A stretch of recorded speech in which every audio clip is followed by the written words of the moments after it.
अस्सलामु अलैकुम रहमतुल्लाहि व बरकातुहू वस्सलातु वस्सलामु अलैका या रसूल अल्लाह व अला आलिका वस्हाबिका या हबीब अल्लाह। ये जो जगह है ये सबा मसाजिद में मस्जिद जो खंदक है उसके बिल्कुल करीब ही मस्जिद सलमान फ़ारसी, और जिस जगह पे हम खड़े हैं ये मस्जिद फ़तह के बिल्कुल करीब खड़े हैं। इसमें जो बड़ी अहम ज़ियारत हमने करवानी है वो उन सहाबा इकराम के मज़ारात हैं जिन्होंने ग़ज़वा खंदक में शहादत नोश की थी। ये सहाबा इकराम के मज़ारात हैं, ये कब्रिस्तान है उन सहाबा इकराम का जिनके मज़ारात जो हैं इस जगह पे मौजूद हैं।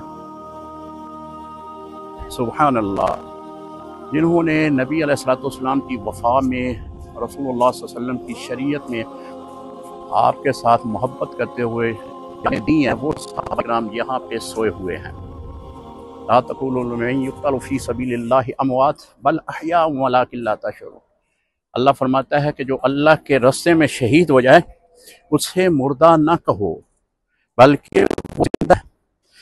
तो यकीनन ये सहाबा इकराम अल्लाह के रास्ते में कुर्बान हुए हैं, अल्लाह के रास्ते में जाने दी हैं, नबी के साथ उन्होंने एक वफ़ा का अहद पूरा किया है, उसकी वजह से जाने दी हैं। तो ये यकीनन तौर पर ये सहाबा इकराम आज भी अपनी कब्रों में ज़िंदा हैं।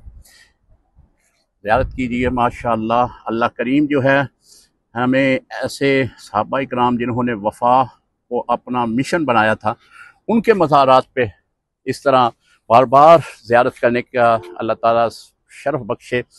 दुआ में याद रखिए। अस्सलामु अलैकुम रहमतुल्लाहि व बरकातुहू।